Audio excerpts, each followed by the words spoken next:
I just wasn't getting excited about the sport. Like I wasn't feeling eager to compete, and I knew something was wrong. I was like, this is not like me. Like I love competing. I love being competitive, and I honestly just felt like emotionless.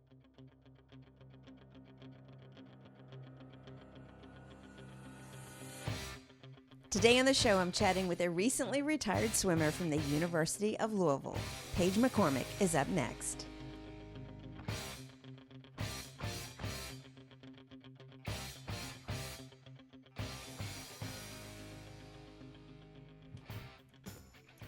Welcome back to the Fifth Quarter Podcast. I'm your host, Sandy Adams, and this is where we dive deep into the stories of retired athletes, their perseverance, their resilience, their career paths, and finding the passion they crave. So grab your iced tea because I'm from the South. Get ready to be motivated and inspired because this is where the real stories are told. Today's guest is a retired competitive swimmer hailing from the University of Louisville. She was a two-time University of Louisville swimming team captain. She is currently the 502 Circle Operations Coordinator, which is Louisville's official NIL collective, and she's an NIL Meta Empower 3.0 program participant. And that's only a tiny bit of her accomplishments. Welcome to the show, Paige McCormick.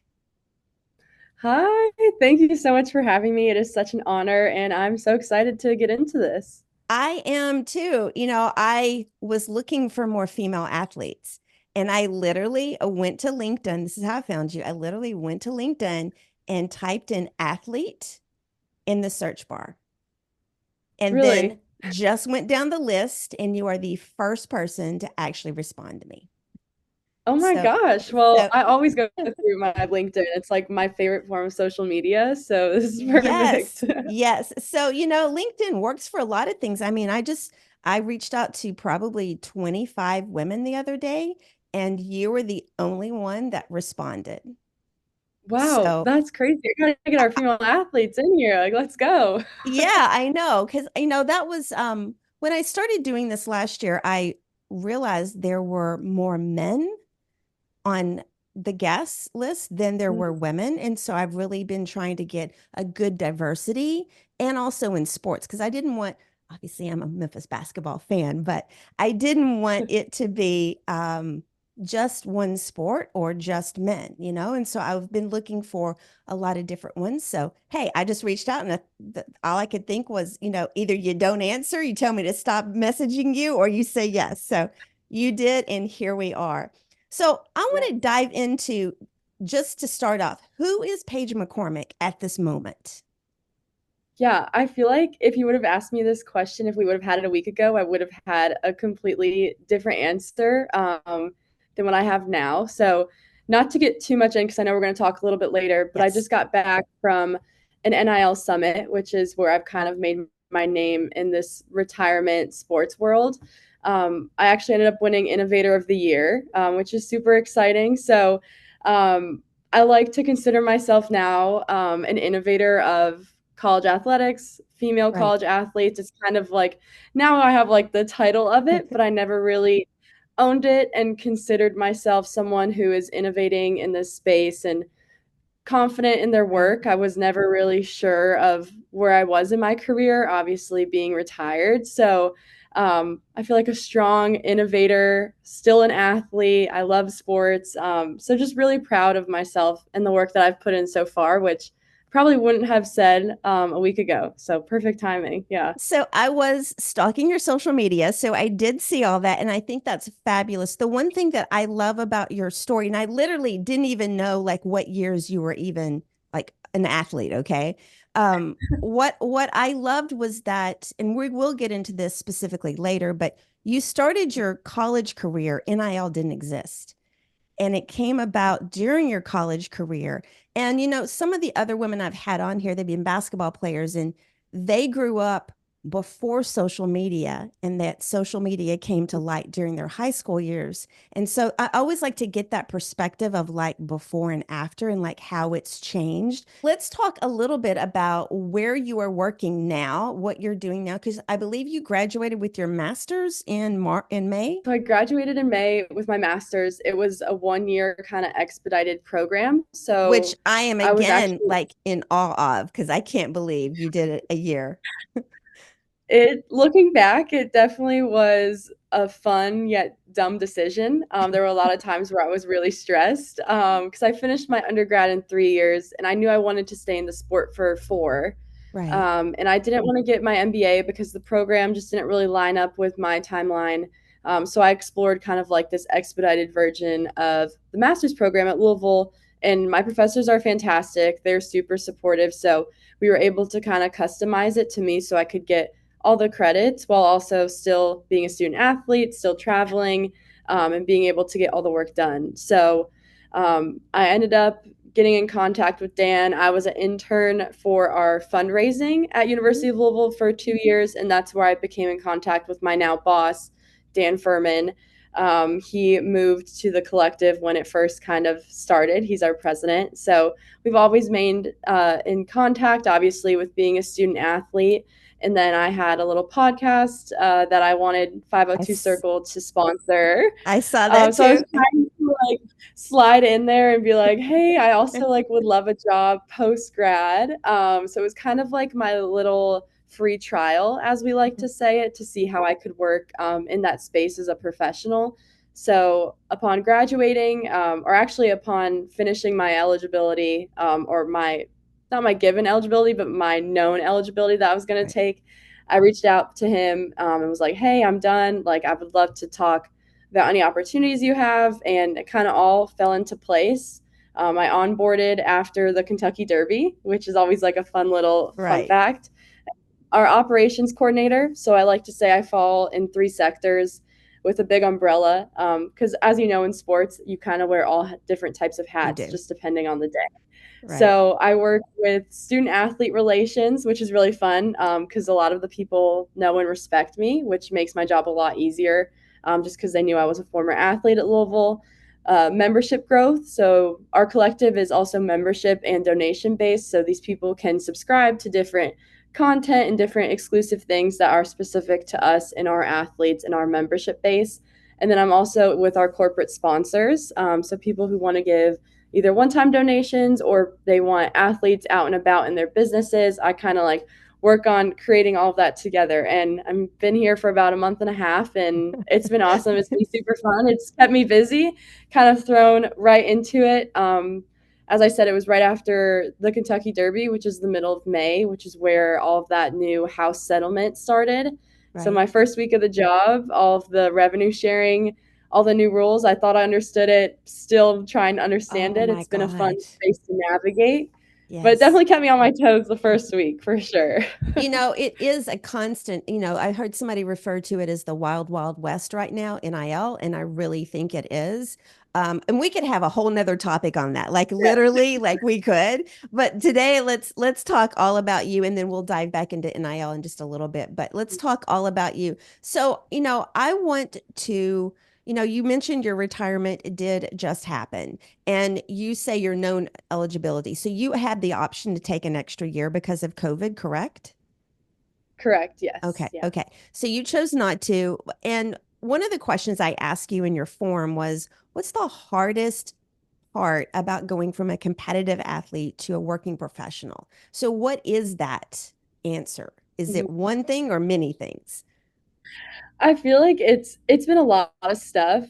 For me, I think I was reflecting on this when you sent the form is finding that relationship with working out again. I feel like a lot of athletes don't really talk about it. We talk about the social aspects, not having a routine, but I think that relationship you had with working out, knowing that you don't need to go 100% every single Right. time. You do not need to work out for 5 hours a day. You do not need to be absolutely like bogged down in your exercise. Exercising is for fun. That's why we started our sport. That's why we still did it. And I think as professional and student athletes, we're always so focused on the performance of it that we forget it's supposed to be fun and Right. leisurely. So for me, it's been like taking a step back, doing things that are low impact. If I don't want to work out, I don't have to. That's been like the hardest lesson to learn is like I don't need to push my body. Like it's been weird waking up and not being super sore or like waking up at like 5:30 in the morning. That's been the hardest part and like finding a routine with that and owning the routine. I'm still working on it. Right. But it's definitely been the hardest part is healing that relationship with sports. I've had several people on here who have talked about how hard that adjustment was going from, this all out um, regiment to not having the need to have a regiment. And, especially if you have started really young and in a sport like swimming or football or basketball or soccer, any of those, well, actually, probably all of them, you become really structured and you become that becomes your life. It's the structured point, and suddenly that structure is taken away, and it has to be so unsettling to just not know what you're supposed to do. It is, and you forget how much is structured and laid out for you. Like even your lift, your workouts, what you need to eat, it's all for that end goal, which is performance. And Right. you're now at that one point of your life where it's like you don't need to focus on performance, you need to focus on actually feeling good, which can sometimes go hand in hand with performance, but sometimes like reflecting on my career, my best swims were when I didn't feel the best. So it's like Right. weird making that transition and like learning to eat when it's like I can kind of eat whatever I want, but I want to stay healthy, but I don't need to focus on, having chocolate milk after every workout that I have. Like it's okay if I don't do that. Or like I don't need to have cherry juice. Like the simple things like that that you don't realize that was always kind of structured and handed to you in a sense. Like my first workout after I retired, I remember getting on the treadmill and just kind of standing there. I was like, I don't even know what to do. Like, because if Wow. I Yeah. would work out previously before, I'd be like, okay, I need to have 30 minutes of cardio. I need to do this. And now I'm just like, I have free will. Like, this is crazy. I don't know what to do with Yeah. myself. Yeah. So it's been hard, but it's been fun having that freedom as well. Well, and I'm sure that having the job right now where you literally are like running crazy, like trying to get everything done, I'm sure that has to help a little bit to kind of absorb your day and kind of help your time. It does, yeah. It definitely helps me keep structure. Like we have office hours, but as you know, in sports again, like there's no such thing as office hours. There's not. Um, yeah, it's like it's not real. So it's definitely helped me like prioritize, sorry, like my time and creating time for myself to work out. Like I'll go on nightly walks where I'll just like listen to a podcast and Right. just kind of like relax and decompress. Like that's been a fun part of it is like scheduling out time for myself and finding myself kind of just like being active in that like free time as well. Right. Yeah. Right. So let's talk about, where did you grow up? I know that we know that you went to University of Louisville, but where did you actually grow up at? Yeah, I grew up in Cleveland, Ohio, in a small town called Hudson. It's kind of like in between Cleveland and Akron. So I always just tell Okay. people Cleveland so they know I know how to deal with the cold and snow. That's right. Yeah, so I grew up always around sports. We're a big Cavs fan, Browns, Steelers. Went to the Guardians games growing up, to like the NHL games. So always was just kind of surrounded by professional sports, but not really around college sports. So it's fun that Right. I found myself in college sports now. Mhm. So what propelled you into swimming? Was that a family thing, or like how did that happen? Yeah, so I actually have a twin brother, which a lot of people don't know. I don't really post about him a lot. So we grew up playing sports together. He is a basketball or was a basketball player, played throughout high school. My mom was a basketball player. So I was always kind of pushed in the direction of basketball, and I Mhm. tried like, basketball, gymnastics, lacrosse, the little softball. Honestly hated them and I wasn't good at them. And when you're little, you only want to do what you're good at. Sure. Um, so I joined like a summer swim team with one of my friends. Her brother was on it, and we just swam, and I had a great time. My first race, I actually broke the team record. So of course, when you're younger, you're like, Yes. yeah, I want to keep doing this. Like this is Sure. awesome. And from that moment, I fell in love with the sport. I was able to go watch the 2012 Olympic trials. So I was 10 at the time, in Omaha, Nebraska. And that was kind of like when I tell people like a life changing moment in my career, like seeing those athletes compete at a stage that big from such a young age. I knew it was something I wanted to do. And it kind of created that end goal for me is like my end goal was Olympic trials growing up. Like anything I did, even Right. from the 10, 12-year-old girl that I was like, this is going to help me get to Olympic trials. And it was such a fun experience growing up in the swimming community. We're all really still close. The girls that I swam with when I was 12, like we still follow each other, support each other, and it's a great sport to be a part of. So if anyone's listening and wants to get into swimming, it's a great sport. Would highly recommend.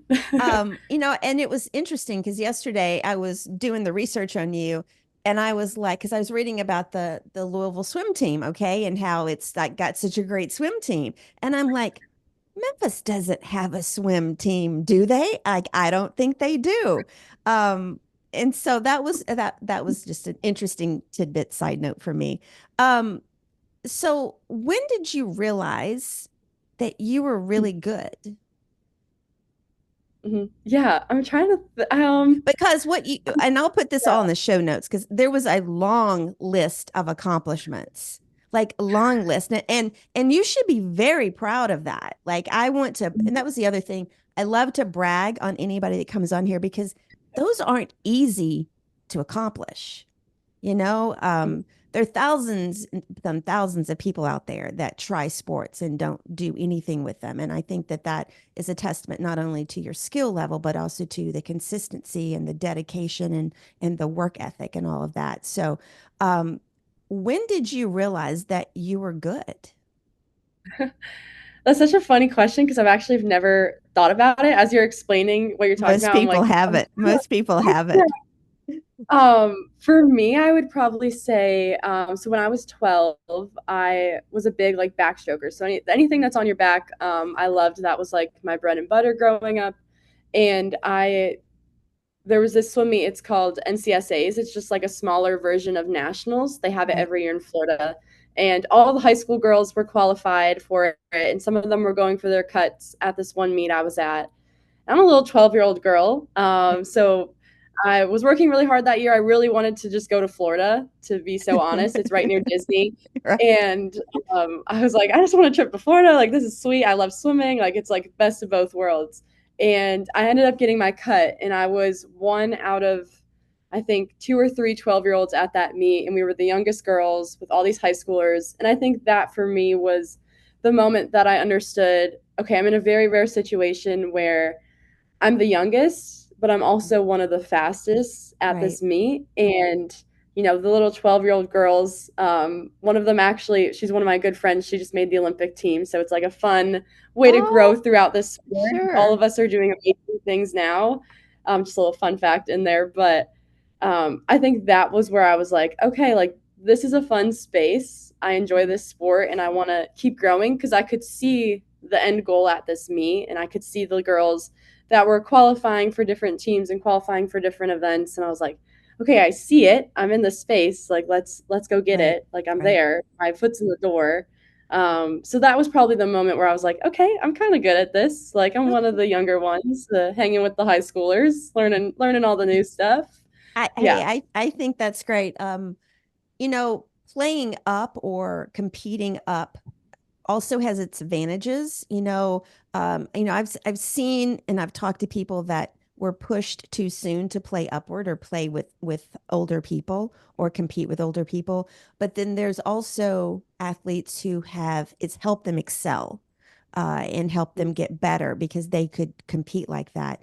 Going into high school, let's talk about like what was the proudest accomplishment in high school? Oh gosh. There's probably two main ones. I'll say Okay, give two me two. because Give there's me two. Because there's a yeah, lot. yeah, my high school, I was very fortunate to have such a great coach and kind of strike it when the iron's hot. Ohio's a big swim state, Which so I it's never really knew. I never knew that. no one really knows. It's so interesting. It's also another fun fact. So one thing I'm really proud of, I was a state champion my junior year. I got third 2 years in a row before that, and once again, like just great girls that finished before me. And I remember the girl that won my sophomore year. She was graduated at the time. She messaged me before the race and was just like, "This is yours. Go get it." And that she's also another one of my friends, but just Right. always sticks to me. It's like something that I'm really proud of. I was our first female state champion in swimming for my high school. So I have like a fun banner.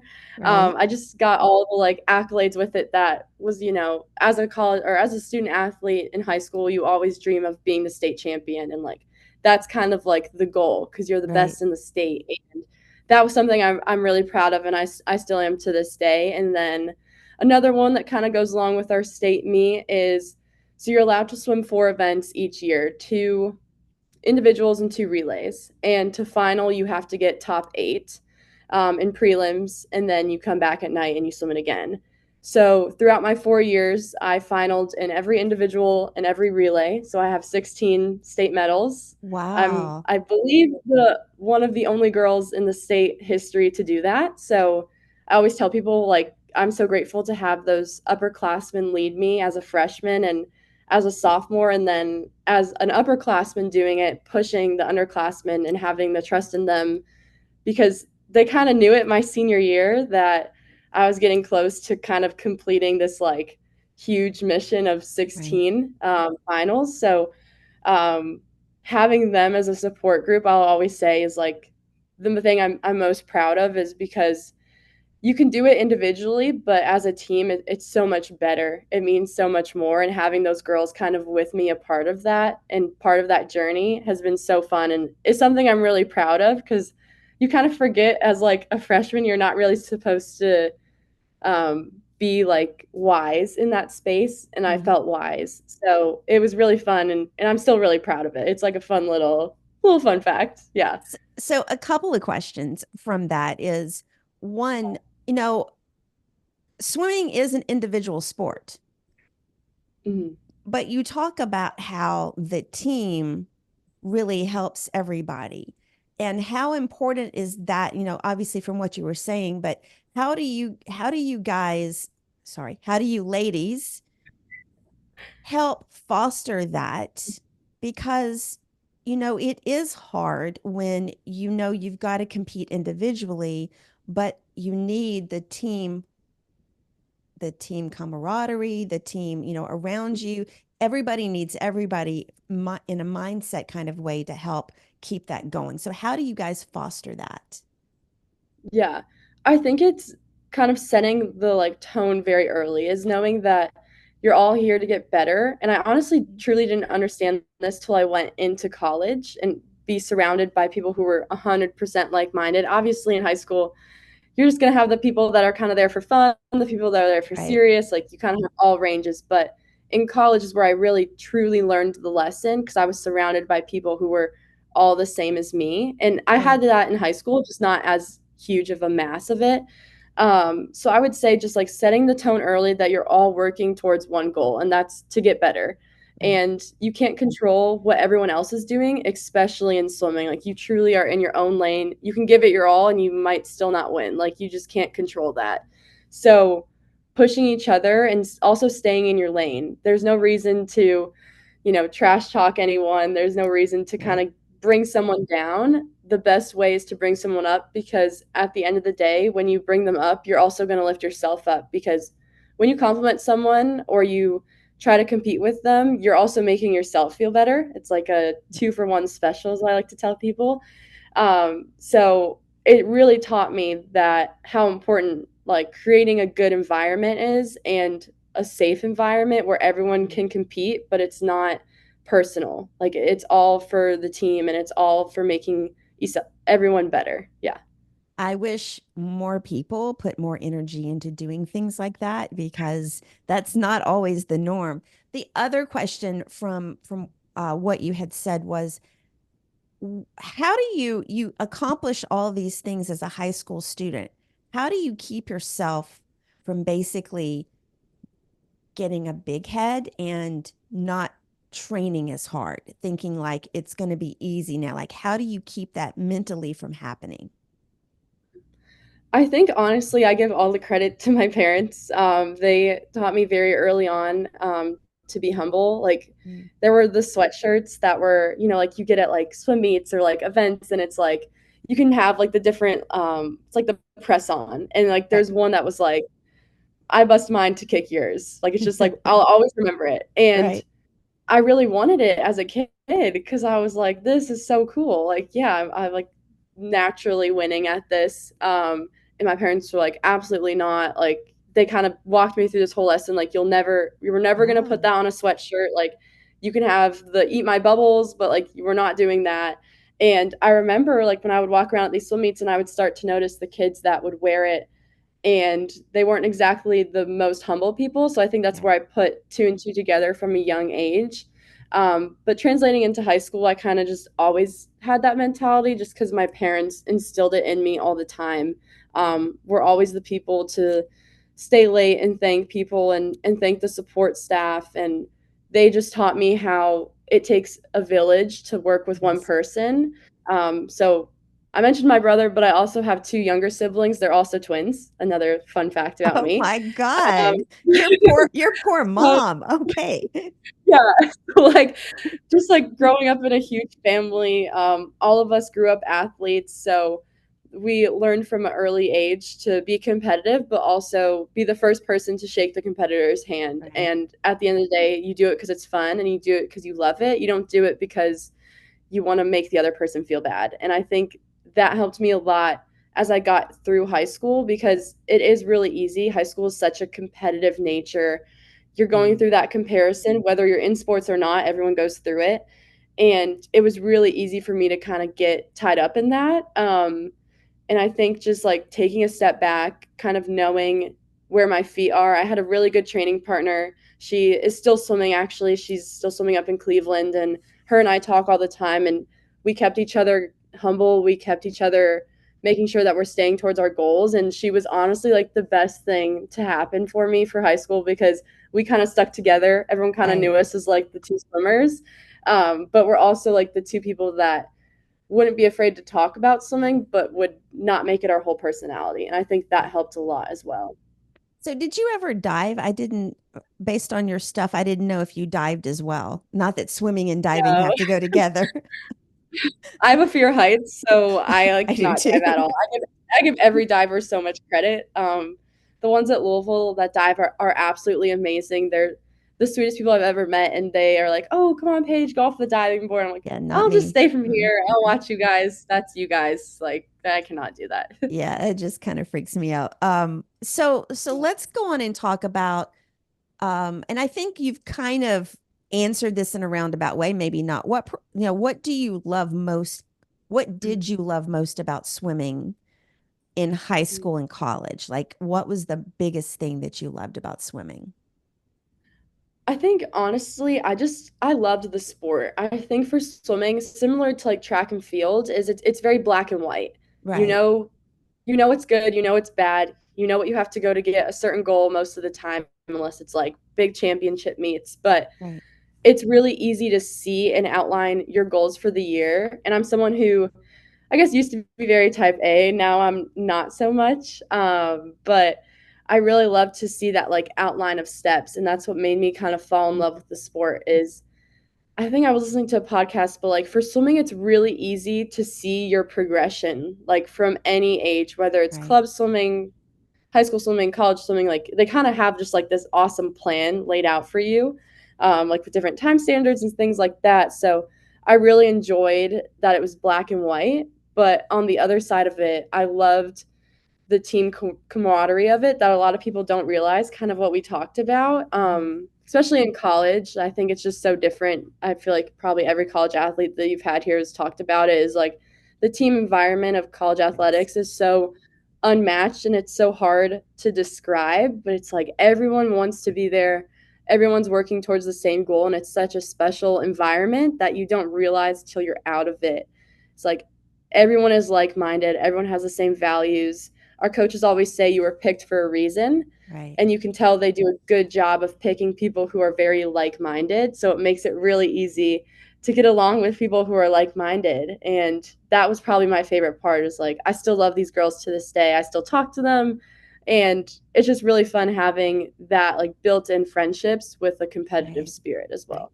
And Yeah. I'm sure that's also will help you as you go forward in your life and you can carry some of that with you in those friendships. So let's, as a high school student, when did you start getting recruited by colleges?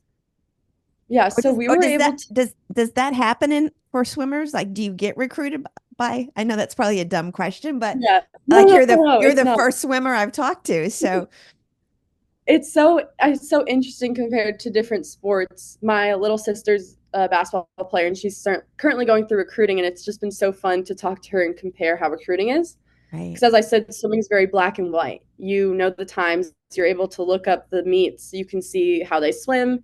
You don't really, the training's important, but it's not the main aspect. Where I feel like compared to other sports, they'll go on visits and they'll come watch you Yeah. at camps. Swimming Yeah. is very easy. So we were able to start getting recruited, I believe, like summer going into my junior year.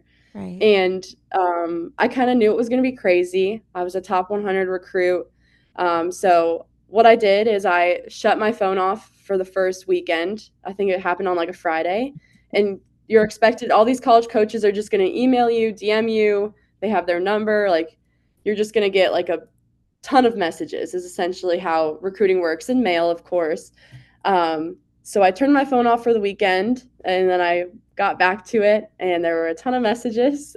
So I try to stay as organized as possible because another thing my parents taught me was you never want to burn a bridge. Like you always want to make Right. sure that you're respectful to anyone, even if you're not their final decision. So I had like a nice little Excel spreadsheet where I would be like, okay, this is a yes college, this is a no college.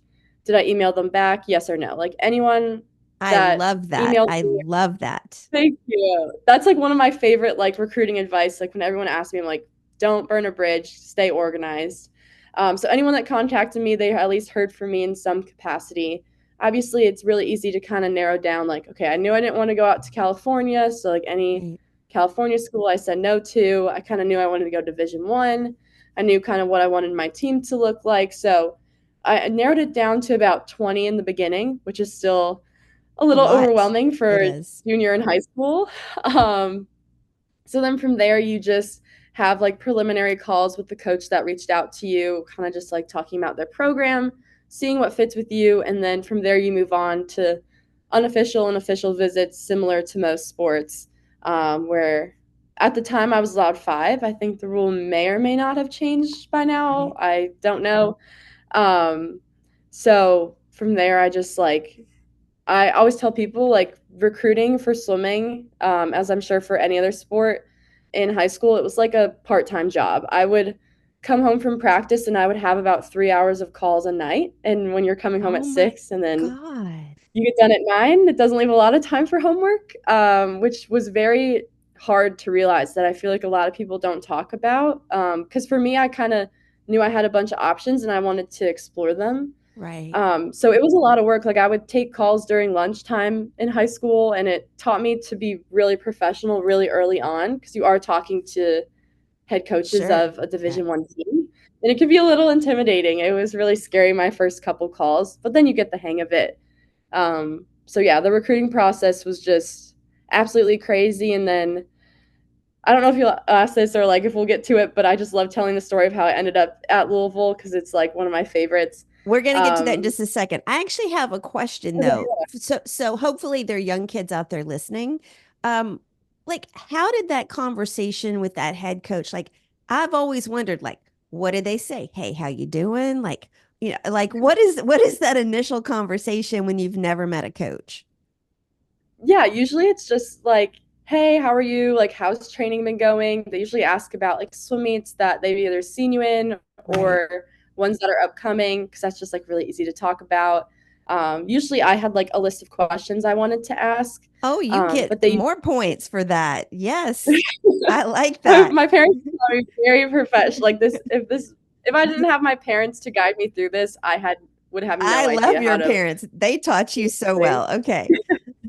They did. They taught me to be very organized, but um like some of the calls are like really relaxed. I remember I had a coach who asked me like on the first call, he's like, if money was not an object and you had 24 hours, what would you do? Where would you go? And like I'm like, this is a recruiting call. Like That's we're supposed to be talking interesting. about swimming. It's So not like all they're about also trying to swimming. get Yeah. yes, they're also trying to get to know you, which was a good kind of like alert system for me. Like, yes, this is about swimming, but this is like about development and myself as a human as well. Hmm. and that coach is awesome. It's not the Louisville coach, but he's a That's good okay. friend as well. That's okay. Um, so yeah, so it kind of just depended on the coach, but they were always really relaxed. Nothing, at least in my experience, was super stressful over phone calls, because they just wanted to get to know you. And then once when you got on visits, then it would have like the more high Right. stress decision making decisions. Yeah. I'm going to add a little humor in there. I love there's a movie with Kevin Costner called Draft Day. And I love there's a part of it because it's about how does he know who to pick for their number one draft spot or whatever it ends up being. And in it, he's trying to decide between two players. One is like the huge star, and everybody's like, you need to take him. And the other one is a guy who's like worked really hard and he's like wanting a chance. And I think because it's been a while, there's something about he puts a $1 bill in like a letter he sends each of them. And he's trying to see who's going to give the $1 bill back or something like that. There's something Oh, he yeah. passes off. And but he also that was kind of like because he was trying to see like about character, and then they were also, he was also like looking at who their friends were and stuff. Because and I've talked to a lot of coaches, it's not about just your talent. It's about, who you are as a person, what your, work ethic is, all those kind of things, how, what you think about yourself and everything. And I think that that's a great, but I've always wondered, I've never been recruited for anything. I didn't play sports. So I've always like, that's like, as a female, I think we're kind of like inquisitive, but I'm like, so what do Yeah. those conversations go like? But Oh, now yeah. let's get into that. So you chose University of Louisville. So what was that whole thing? Like, how did that happen? Yeah. So also, I forgot to mention when you're on these calls, they ask you like a general timeline of like when you want to be Oh, committed, like when you have your final decision. So for me, I originally wanted to be committed around April, which was about almost a year since recruiting opened, a little less, and April which I of still your, well, April of your junior senior year, year or junior year? my junior year. Okay. Okay. So Gotcha. you are making these decisions kind of early. I know not as early as other sports, but I knew it was like, okay, I got to be like really strong and set in this decision. So I had a couple like unofficial visits that were kind of on the East Coast, just like ones that I could travel to really easily. I honestly loved most of the schools that I went to. It was really easy for me to eliminate things that I liked about schools and things I didn't like. I just needed to like go and see in person. Right. I'm very much like a visual learner. You Right. can tell me as much as you want online and I can see it online, but once when I'm there and I can feel it, it's so much easier for me to make a decision. So originally Louisville was kind of like, gonna be so honest, they know this story I tell recruits all the time, was kind of like my secondary school where I was like, yeah, I'll keep talking. Like they have a great program, but I'm just not sure it's like the one. Right. And I remember I was at one of my brother's basketball games. It was in December. I had a call with one of the coaches, and he's like, hey, we have a recruiting weekend. This weekend, it's a Sunday, Monday. Usually there's Saturday, Sunday. And he's like, we'd love to have you. We can just do it unofficial because we know your timeline, which they were always really respectful of my timeline, which is one of the reasons why I chose Louisville. So I was like, okay, yeah, like it's a 6 hour drive. I was like, Mom, how do you feel about going to Louisville this weekend? She's like, sure, let's go. So my dad ended up actually going with me. He was like the one that would come on recruiting visits because he just loves college sports as well. So it was kind of fun for him to tag along. And I did my visit, and I kind of knew right away on campus that I loved it. I was like, this is such a fun campus. It's small, but it's a big city feel, which is what I wanted. I wanted somewhere where you didn't have to drive to a pool, where you could walk. Right. And then, like, all the girls were so, so sweet. They came up to me, they hugged me. I was like, I don't even know who you are. But they like, I felt like family already. And the girls that I was with actually on my recruiting visit were super sweet too. And we had just like a good group. Um, so that was like the first week of January where I went on that visit. And I kind of knew leaving. I was like, I can't stop talking about like how great the team is and how awesome the campus is. And I got to meet with one of the professors of the program, which is now like one of my mentors because I still had him in class. And Hmm. I just like created great connections on that first visit. And my parents were like, Paige, it seems like you really like this like college. And I was like, yeah, but I originally had all these other visits scheduled for March and April when my season was done. Um, and I didn't want to cancel those. So I just kind of waited a week. I didn't have any calls. I was just like trying to process my emotions because it is a Right. big emotional and financial decision that you're making at such a young age. And I remember I came up to my parents and I was like, so I think I'm going to commit. Like, I love this school. I can't stop thinking about it. I drove to school that day. I told my parents, and there was a cardinal on the tree where I Oh, parked. So I was like, this is perfect. Like, that's this is a right. sign. Right. So I called our head coach Arthur, and I was like, "Hey, I think I'm gonna commit." And like, this is a week after I visited, and they knew I wanted to take my time, and they're like, "What?" And I was like, "Yeah, I want to commit. Like, this is the best school." I'm like, I don't think I'll find one that's personally right for me as I go through this process. And when I was calling him, we always bring up this analogy of like a car dealership. Like if you're at a car Mhm. dealership, you see the car, it has everything you want, it's the price you want. Like, are you going to go to another dealership and try to find it, or are you just going to buy it there? And Right. I think he put it so well, and he still uses it to this day.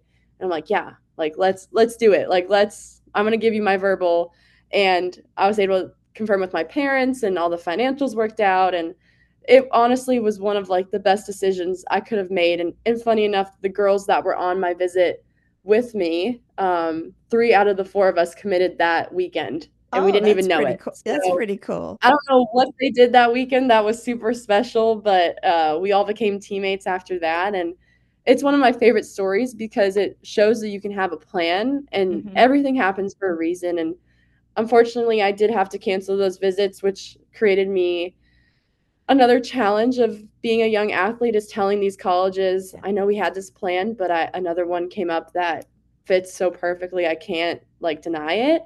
And all of them were really sweet and they were understanding, which was good. And once again, you don't want to burn a bridge. So I just had to be Right. super honest. They tell Right. me who I'm committing to. I was like, University of Louisville. And they were all super happy for me because you just want what's best for the athlete when you're going through that recruiting stage. So it's a Sure. fun story that I like to tell. Like, she's like, let's randomly go down. And you're like, oh, this actually is like where I belong to be. And now I'm living here, which is so crazy. But what I love about that story is that, I talk a lot about I want more, I want people to see opportunities in front of them and try not to justify what they think is going to happen and then just Mm. take those opportunities. I think so many people don't see opportunities because they don't want to look for them or see them and question so much that they don't even attempt to even check out the opportunity. And so I love that. I love that story about that. I do have a question. So you're in high school and your goal is the Olympics, right? Mhm. Okay. Yeah, like I always tell people growing up, Olympic swimmer, yeah. Olympics. Okay. So when you are committing to Louisville, you mentioned you got to speak with one of your instructors. So what was your plan for your major in college? Mhm. Yeah, so my plan was sport administration. Growing up Okay. in sports, I always knew I wanted to be in sports. And one of the reasons I totally forgot about the whole like Olympic thing with so much happening in this conversation. But another thing that I really loved about Louisville is their commitment to like forming and making Olympians. We have many Oh, Olympians this year. Like they're known for producing right, Olympians. Arthur, the head coach, was on the Olympic staff, so it was somewhere where I knew I could be successful in and out of the water. right. And the sports administration program is and still is one of the best in the nation. So it just fit in so perfectly that I could major in it because a lot of colleges didn't have it at the time. So it was just like a match made in heaven. So I tell people. Okay, so the other thing I was reading in my stalking of you online and doing my I should say doing my research, not stalking.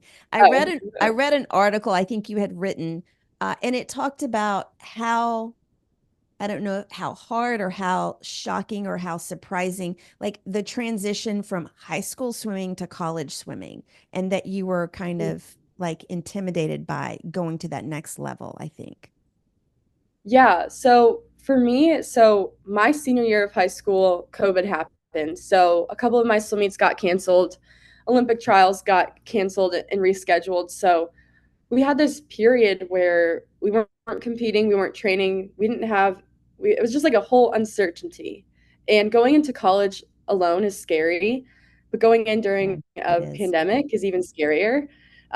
So the first week and or like I think not even week, like month. We didn't even get to train with the full team. It was just the freshmen and transfers that were on campus. We were training alone because we had to be like quarantined and all this stuff from Right. everyone. So that was the scariest part is being recruited not during a pandemic, Right. seeing the potential, and then going in and seeing how completely different it is, and knowing that's what everyone's going through. But, as a freshman, you internalize everything. You're like Sure. away from home, Yeah.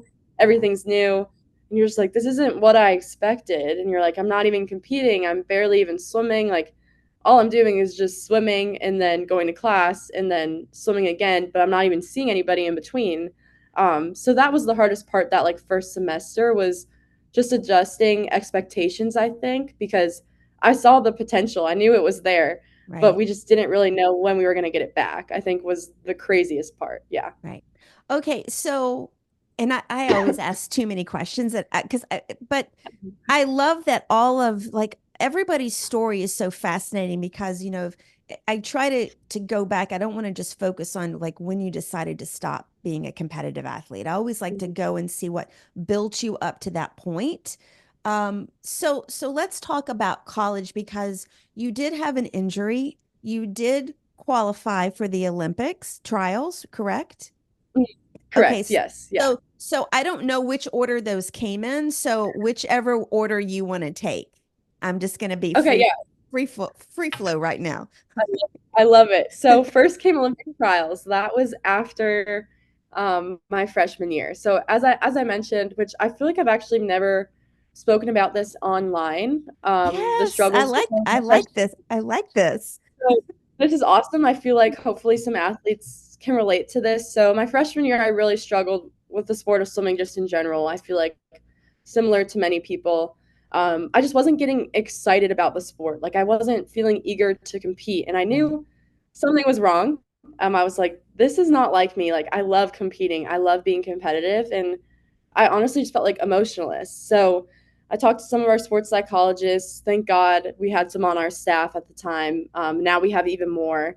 And they kind of, I don't want to say diagnosed me because it's not like an official thing, but they're like, you have what we call athletic staleness, where you're out of your sport for so long, you become like immune to emotions. So Wow. I had that conversation about 3 weeks before Olympic trials, which obviously timing isn't great. Right.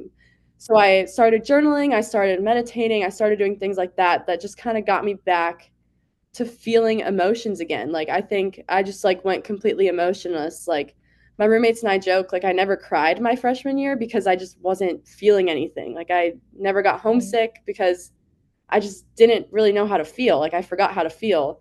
Um, so I went through Olympic trials. This is supposed to be like what everyone's looking forward to. Like this is what I've worked my whole life up to. And I remember getting there. I felt excited, but I remember telling myself like you need to be excited, which you shouldn't be telling yourself at one of the biggest stages Right.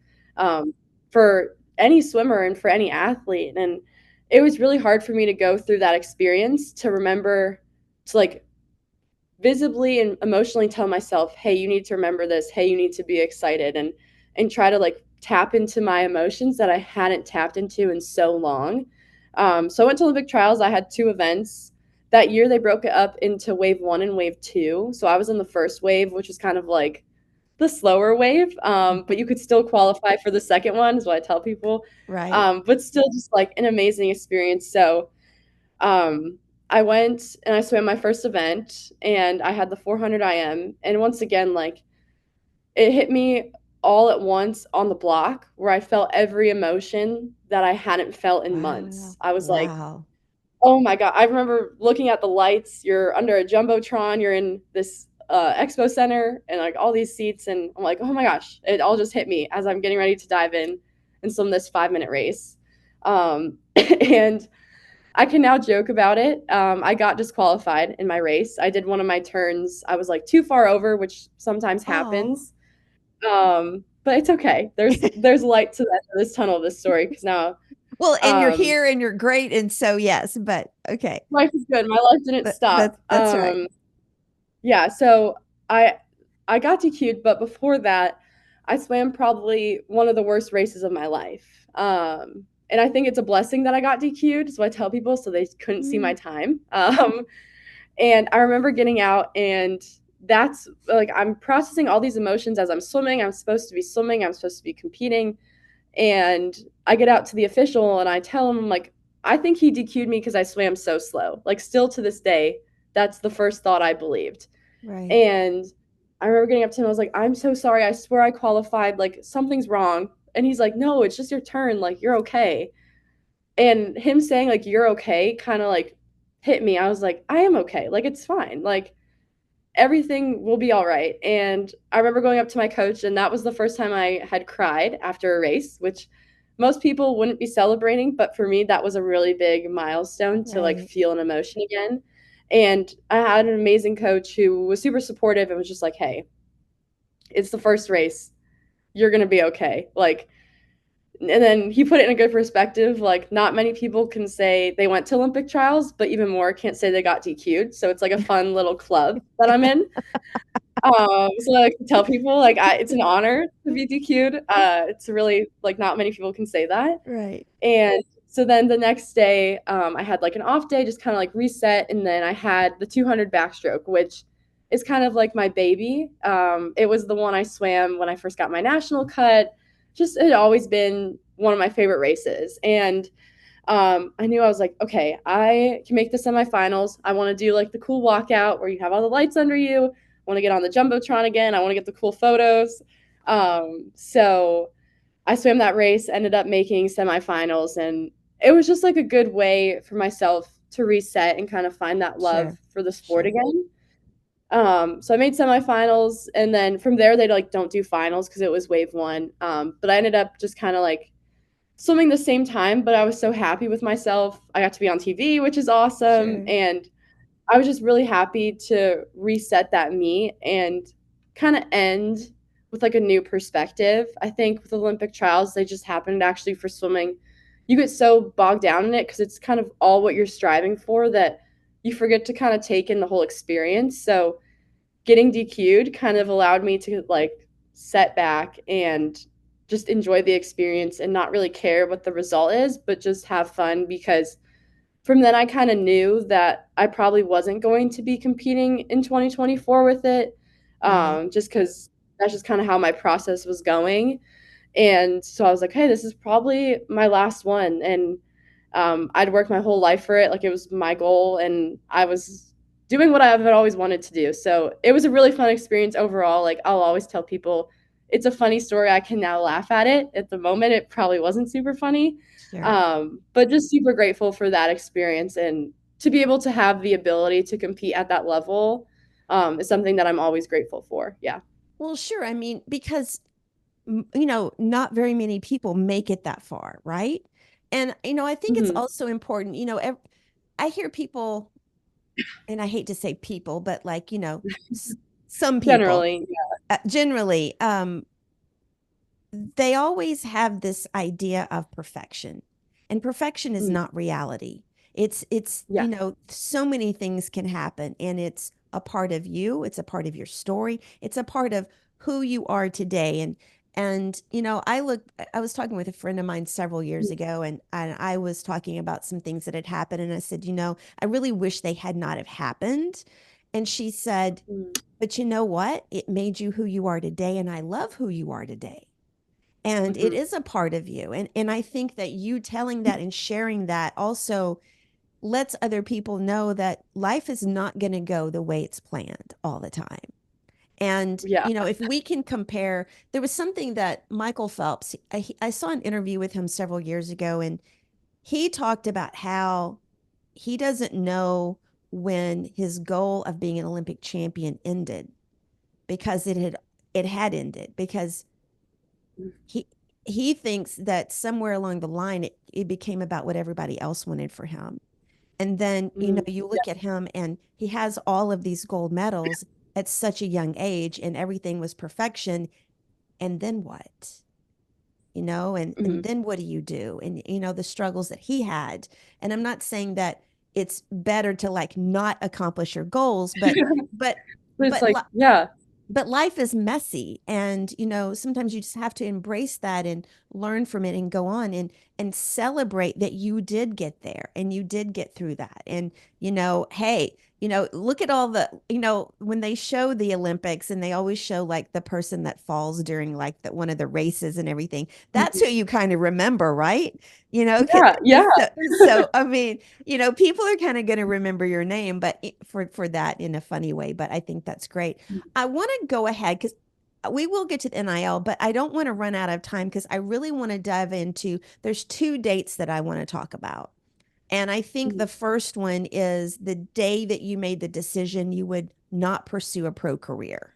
So let's talk about that first. And then the second date is going to be your last competitive race, which had to have Mhm. been bittersweet or whatever it is for you. But let's talk about that first date, that date that you decided I'm not going to compete pro after college.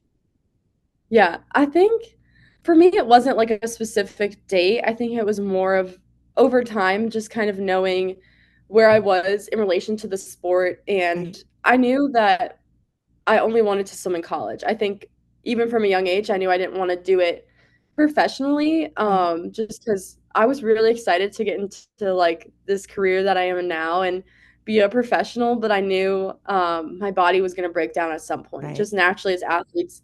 It has an expiration date. I just wasn't sure 100% when that expiration date was going to be. So I was trying to like just maximize my time as much as I could. Right. I think like specifically for me being in the unique position of being able to have a fifth year but not taking it, I think I can kind of relate to like the decision where I knew I wasn't going to take my fifth year, which goes into my hip surgery. I got hip surgery last summer, almost or about over a year ago, and I was swimming in so much pain in my junior year of college where I knew then and there, I was like, I'm not taking a fifth year. My body's Right. in so much pain. I have no idea what's going on. It was a lot of ups and downs my junior and senior year, which we'll get into with my last race. So I think probably like the middle of my junior year, I originally started noticing the pain October of 2022, which feels so long ago. It's been such a Yes. long journey, which is so crazy to say. So from there, like, I just went through all the emotions of having an injury, but also not knowing what the injury is. So it kind of just mentally wore me out that towards the end of the season, I took a long break. I remember we got done with our conference championships, and I came back the next day to the pool, and my coaches were like, "Why are you here? Just go home. Right. Like, you deserve a break." Like, they knew I was injured.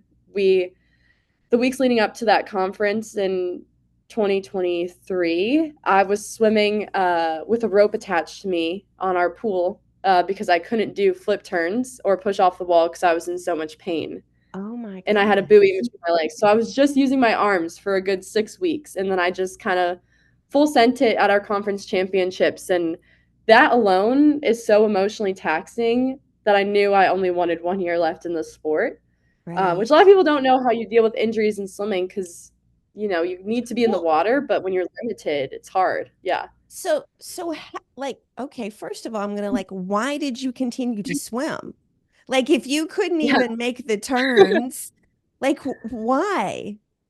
It's such a no one's ever actually asked me that. I think for me, I loved this team so much. And I knew I was an important member of this team. I was a captain. I knew that I could score at conference. I knew what my abilities were when I was swimming. Like I think it was just for the love of my team and for the love of the Right. sport that I didn't want to stop. Because I knew if I stopped, I probably wouldn't have started again. So I was afraid to kind of just like Yeah. make that transition. And I wanted to do all the senior things. So I didn't want it to be my last year. I also wanted to figure out what was wrong. So it makes sense to be like, Just this keep on does not, going. you're obviously not having fun, which I honestly, I wasn't. It's never fun being injured.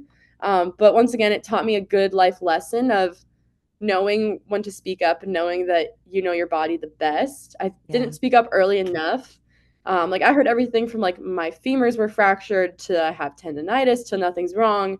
Found out it was like a hip labrum, would have been fixed. I could have done it a little bit earlier with my Right. surgery, but those are the lessons you learn throughout your career and throughout your life.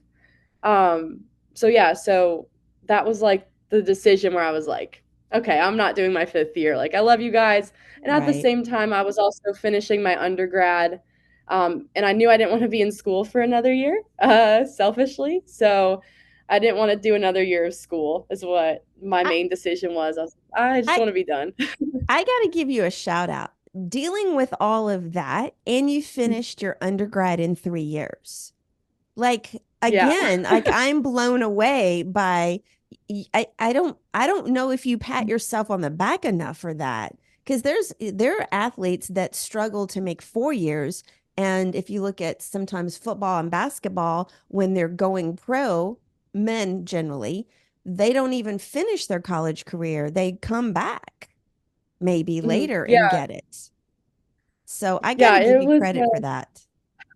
thank you. It's been, I think, especially as females in this space, it's hard to accept and like acknowledge all the hard work that you've done. And I think it's taught me a lot throughout my career is like owning like, yeah, like I did that. Yes. Like that's awesome. And it's special. So thank you for recognizing that. It's been one of my hardest lessons to learn as well as like owning the things that I've done previously and being proud of it. Females, I believe, and I hear this quite a bit, they us as women, we tend not, or we gloss over it. We don't want to give ourselves enough credit. We don't want to speak it, and then we kind of gloss over it. But I also think it's important because you want to tell the next generation like this is this is possible, and don't be ashamed of talking about it, talking about your accomplishments. So you've made the decision, you're not going to go pro. You have this horrible pain and you're going through all this. The one thing I read was so you couldn't walk for 5 weeks after the surgery. And then Correct. Yes. I love, like, I can't even imagine that. But then I also read that you started like talking, like posting on social media every day about the little things you accomplished to help yourself and others. So let's speak about that. Yeah, so as I knew that I had a torn labrum and I had like a cam lesion, which is a growth, as anyone I feel like my age would do, is go on TikTok and type in what you have and just see what people have to say, like so shamelessly. Okay. And Okay, that is so funny. Okay. like, I want to hear what people have to say about this. Like, has On anyone gone through TikTok, this yes. on TikTok? Because I know people immediately are just going to say what they have to say. And fortunately enough, I also had a teammate who had gone through the surgery a year earlier. So I kind of knew her experience. But I just wanted to see what other people had gone through. And I noticed that there was only like one other girl kind of posting about it every couple weeks. And for me, I was also kind of having that like NIL brain on, and I was like, Right. okay, I'm just gonna post day in my lives every single day until I can walk again. Like, A, it's just gonna help me be accountable. B, maybe it will help some people. Maybe people will see it. Like for me, it Right. was more a personal thing where I just wanted to like be able to reflect and be like, if I'm having a bad day, I can go back to that day one or day two where I'm like, I can't even get out of bed or like I'm barely moving my legs and kind of reflect on that. And then also like have an end date where I'm like, okay, I did all this work and now I can walk again. And it honestly turned into something that was such a blessing because people were actually noticing my videos, they were asking questions. It allowed me to create this community, which Right. is so crazy to think about, of people who are going through this hip pain. I still get messages weekly about people who have found my videos and are asking me questions, are just like wanting advice. And it honestly created such a like comfort for me as I was going throughout my recovery because there were girls that were commenting on my page who were on the same timeline as me and we could just kind of like relate to Yeah, each other. And it was obviously hard to go through the surgery, but I think sometimes social media can be such an impactful way to get I agree. over an obstacle that we kind of forget about.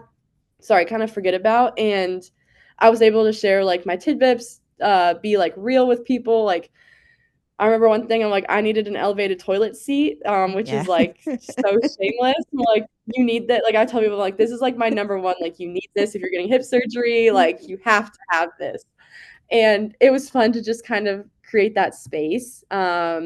So then from there, I kind of just like started my content creation Right. journey and got into NIL a little bit more and just kind of owned it. Because I was already a part of the Meta Empower program when I got Mhm. surgery.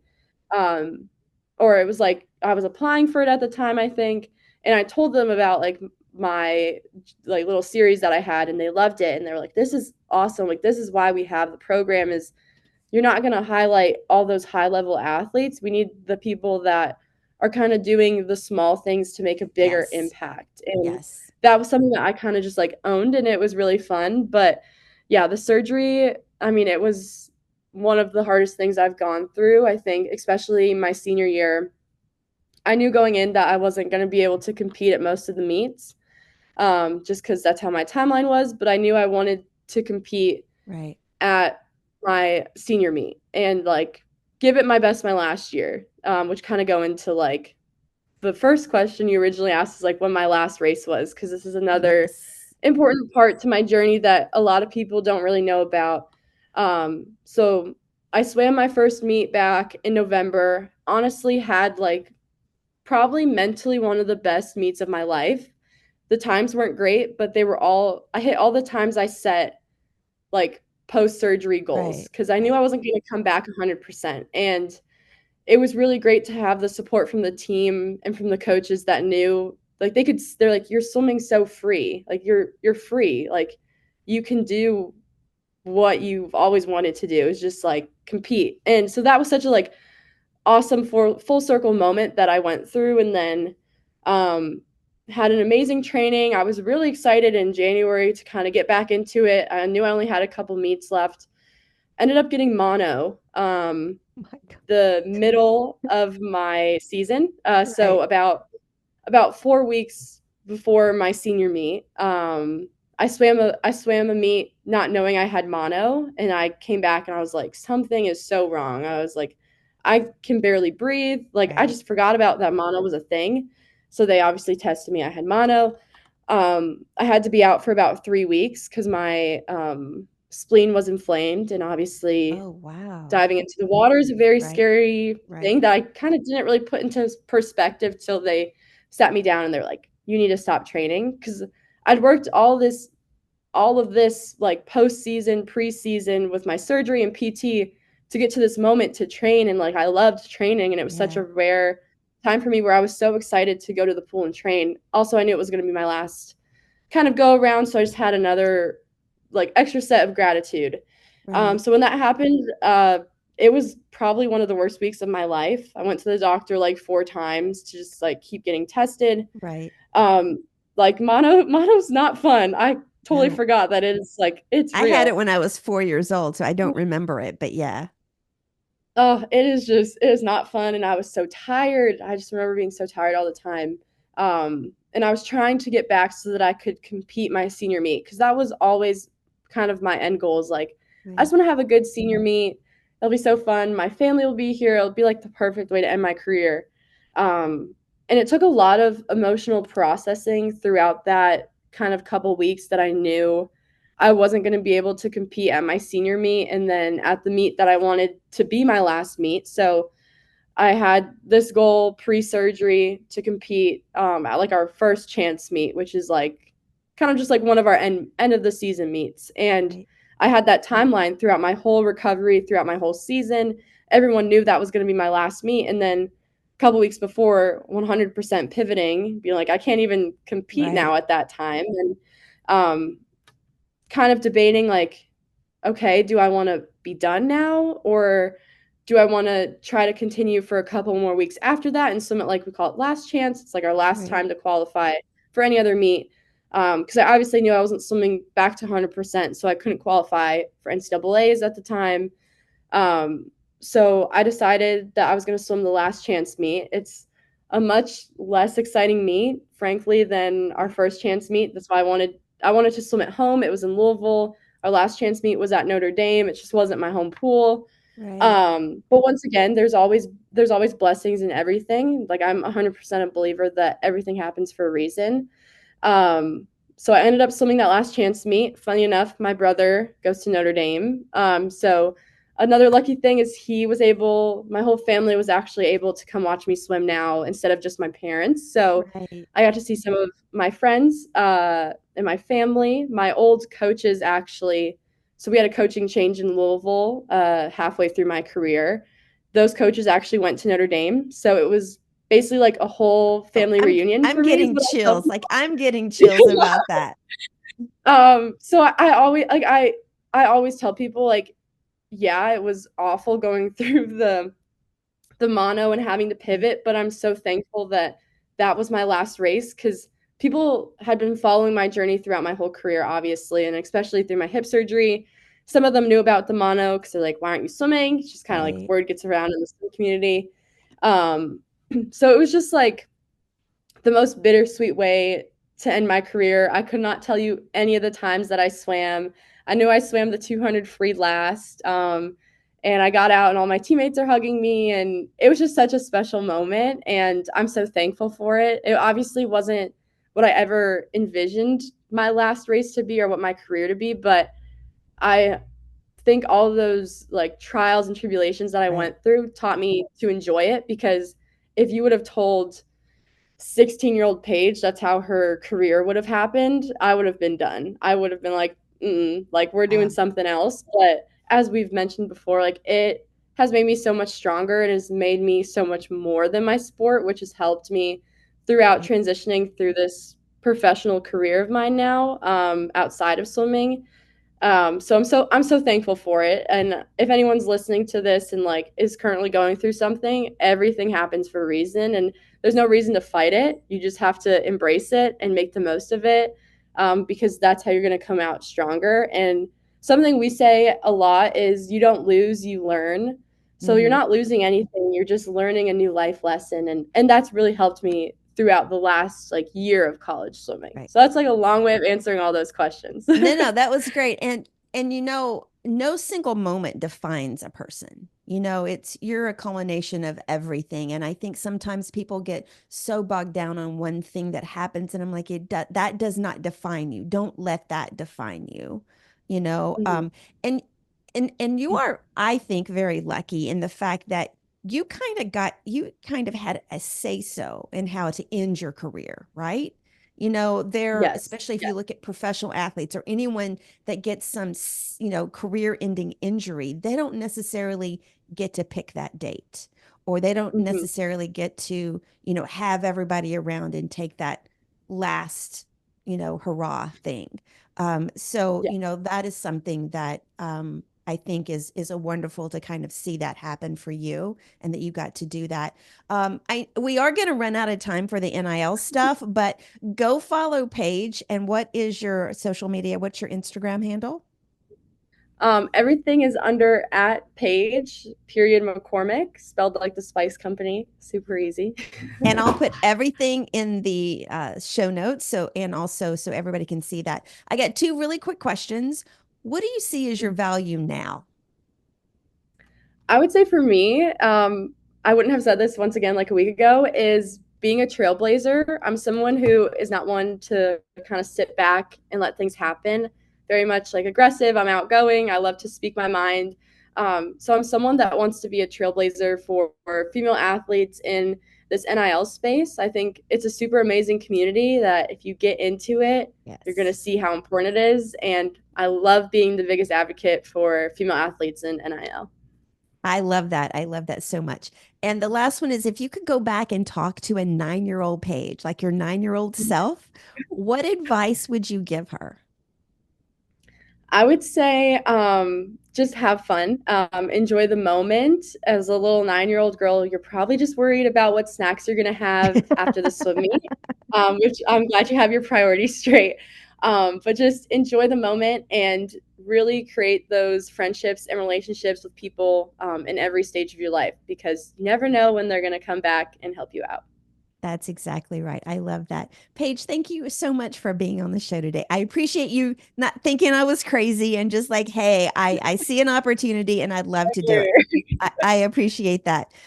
So this wraps up today's show. Please go follow Paige, as she said on Instagram, at Paige.McCormick, and I'll put that in the show notes.